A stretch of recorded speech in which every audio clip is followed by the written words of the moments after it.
Assalamualaikum.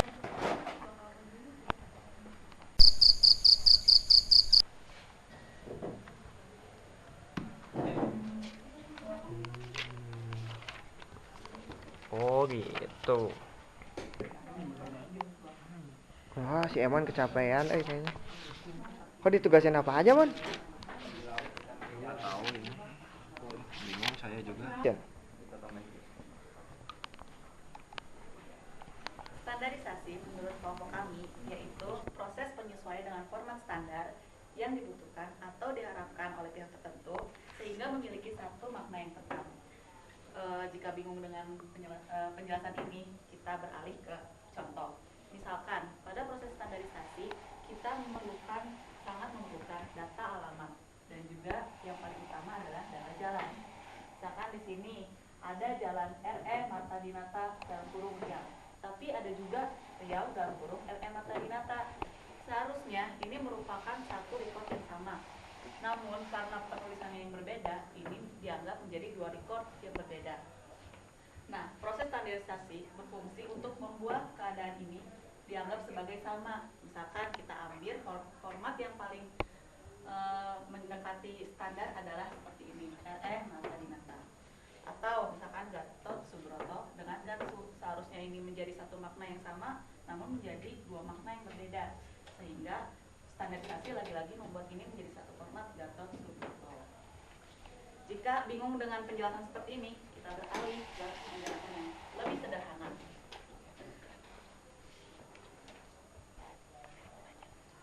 Oh iya, ada yang mau nanya? Oke, kita balik lagi deh ke standarisasi yang paling simpel. Di sini ada sketsa orang. Dalam sketsa orang ada kepala, tangan, badan, dan kaki. Kalau misalkan kita ingin menambahkan rambut, rok, atau jilbab, atau rambut keriting, asalkan memiliki kepala, tangan, dan kaki, itu akan dianggap sebagai orang juga. Jadi sketsa orang seperti ini bisa dianggap sama dengan yang seperti ini. Jadi ini merupakan standar minimal dari. Berikut merupakan simulasi dari aplikasi standarisasi yang kami buat. Kami membaginya menjadi dua, yaitu untuk data baru dan data lama. Data baru akan berupa seperti ini, form entry data, yang setiap fieldnya merupakan sesuai dengan standar. Misalkan kita buat seperti ini.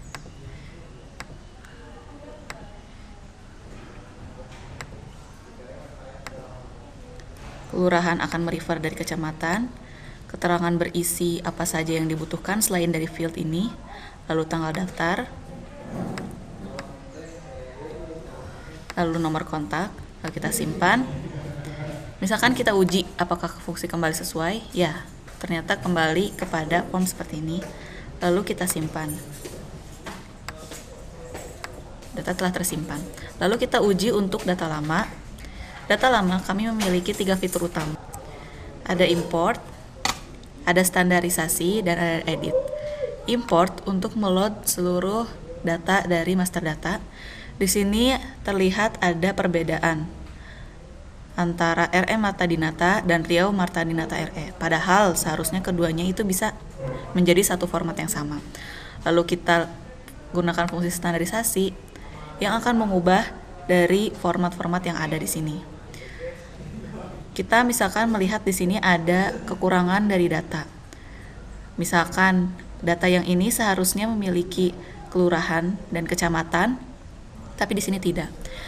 Kita gunakan asumsi bahwa ketika operator sedang melakukan pengeditan, dia telah memegang data dari tiap customer data. Lalu kita pilih ini. Kita edit. Di sini akan berupa baris yang dapat diedit. Lalu kita edit misalkan jadi seperti ini, menjadi lebih lengkap sesuai dengan formulir yang ada. Lalu kita save. Oke. Dari sini kita bisa langsung keluar. Project 3 kali ini kami mendapatkan kasus yaitu berupa Customer Data Integration atau yang penyelesaiannya disebut dengan data cleaning. Secara kisah, yakni terdapat sebuah perusahaan distributor bahan sembako yang sebenarnya memiliki kurang lebih 50.000 customer, namun yang tercatat pada database itu mencapai hingga kurang lebih 400.000 record. Jelas ini merugikan pihak distributor, terutama pada manajemen memorinya, sehingga kami diminta untuk membuat sebuah aplikasi pada layer antara cabang dan data di pusat atau master data, sehingga tidak akan mengubah sistem yang terdapat pada pusat tersebut. Adapun alur data pertama kali yaitu data diminta secara fisik oleh sales. Lalu setelah itu data dialihkan atau dibawa ke cabang. Di dalam cabang terdapat sebuah aplikasi untuk entry data yang dipertanggungjawabi oleh seorang atau beberapa operator. Lalu setelah itu data akan mengalami proses standarisasi atau dan deduplikasi. Pertama yaitu standarisasi, yaitu untuk penyamaan format sehingga data yang masuk akan seragam. Dan untuk deduplikasi adalah merupakan pencegahan adanya data yang berganda. Lalu masuk ke dalam master data sehingga data-data yang masuk ke pusat merupakan data-data yang bersih dan juga sesuai dengan standar yang diharapkan.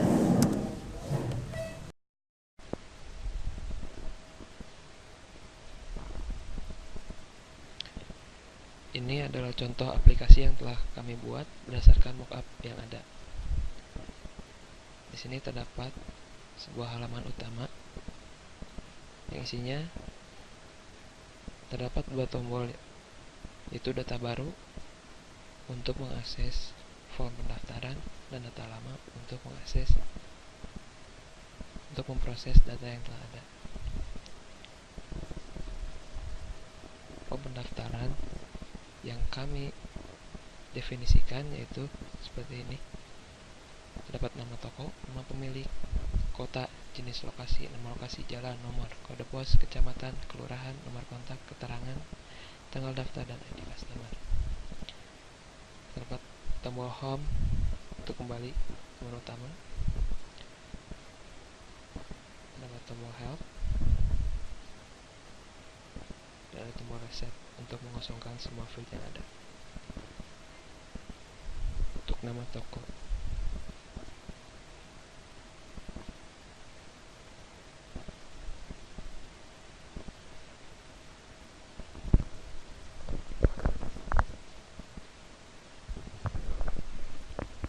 untuk field kota kami rancang agar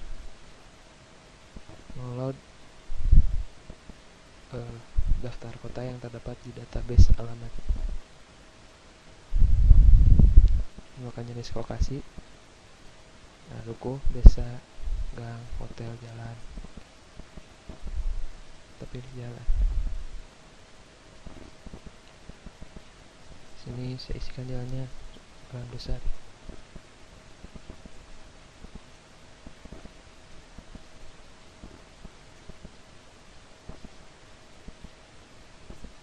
Untuk field nomor adalah nomor toko tersebut. Untuk kode pos,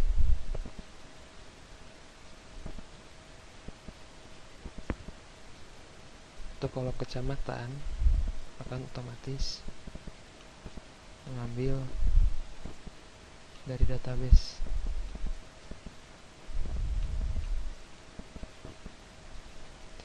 Di sini kita dapat kecamatan Sumur Bandung untuk kode pos 40111. Dan untuk kelurahan juga diambil secara otomatis. Kita tinggal memilihnya. Nomor kontak adalah diisi untuk nomor HP atau nomor telepon yang bisa dihubungi.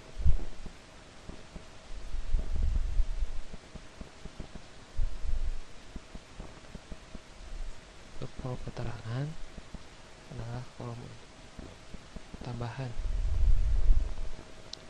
Kita bisa mengisikannya dengan RT dan RW.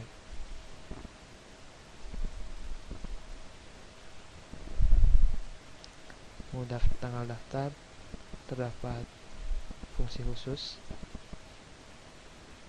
secara pasti mengambil tanggal dengan format yang telah ditentukan. Untuk ID customer sendiri, dengan format awal kami yaitu 1 untuk daftar baru, 11 untuk akhir dari tahun, dan memasukkan kode pos. Diakhiri dengan nomor seri.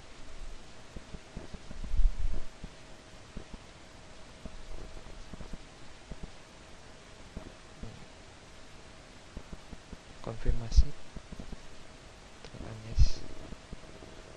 Data berhasil masukkan ke database.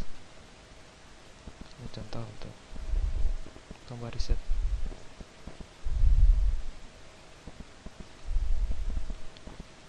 Data lama, import untuk mengimport data dari file text, mengedit field yang ada, dan standarisasikan. Untuk save to, hasil dari ini akan disimpan ke database.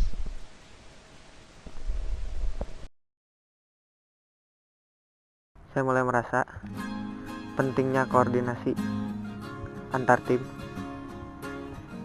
yang baik hingga membuat pengerjaan lebih efektif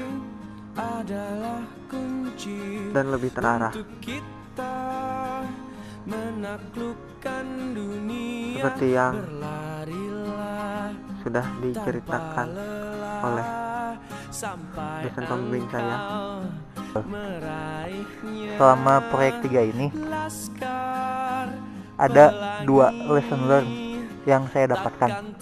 Yang pertama, karena tugas saya adalah di bagian database Oracle, saya belajar pentingnya untuk menjaga integritas data, atau yang lebih populer itu integrity constraint biasa disebutnya. Pak Titis pernah mengajarkan untuk menjaga integritas data lebih baik langsung di database-nya daripada dijaga di aplikasi. Proyek 3 bagi saya seluruhnya adalah hal yang baru. Kita harus belajar Java, database, dan lain-lain. Proyek 3 sendiri, dari proyek 3 sendiri saya mendapat banyak hal. Dimulai bagaimana mengisi logbook yang benar, belajar berorganisasi, dan beradaptasi dengan teman-teman baru, khususnya untuk rekan-rekan proyek.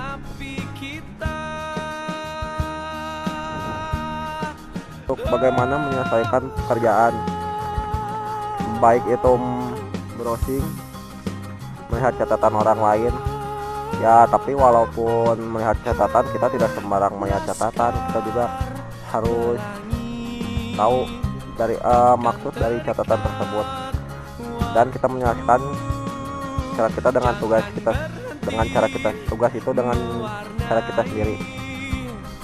Ya mungkin Bu Ani juga pernah bilang itu memang nyontek, tapi nyontek yang halal. Assalamualaikum. Di proyek 3 ini saya mendapatkan banyak banget hal, terutama sih dari hard skill dan juga dari soft skill. Dari hard skill saya belajar tentang 3 hal, tentang Oracle, tentang Java, dan juga tentang record linkage. Tapi saya lebih berkesan ke Java karena saya membuat Java application, salah satunya Gframe. Dan dari segi soft skill saya belajar lebih banyak lagi, terutama tentang kepemimpinan, tanggung jawab, kerjasama, dan yang paling utama sih kesabaran. Karena pada proyek sebelumnya saya berada pada kelompok yang sangat-sangat aman, tapi di kelompok ini saya bisa katakan bahwa saya tidak aman. Maka dari itu saya berusaha untuk lebih semangat dan juga lebih memotivasi diri sendiri juga teman-teman yang lain. Dan di sini saya belajar juga tentang sifat-sifat teman-teman yang ternyata berbeda-beda, sehingga saya harus bisa dalam keadaan apapun, terutama dalam lingkungan teman-teman yang berbeda-beda. Terima kasih. Dalam proyek 3 kali ini, selama 6 bulan, saya mendapat banyak hal. Salah satu hal yang saya dapat yaitu sedikitnya dapat mengoperasikan pemrograman Java dan database Oracle. Selain itu, soft skill yang saya dapat yaitu saya dapat berorganisasi, dapat bekerja sama antar anggota dan saling berkoordinasi dengan anggota kelompok. Kesan-kesan saya sama proyek 3, selain saya mendapat tanda dan tawa bersama teman-teman, saya juga mendapat pengalaman yang paling berharga, yaitu saling menghargai sesama anggota kelompok yang lain dan saling mendukung untuk terciptanya dan kesuksesan proyek 3 kali ini.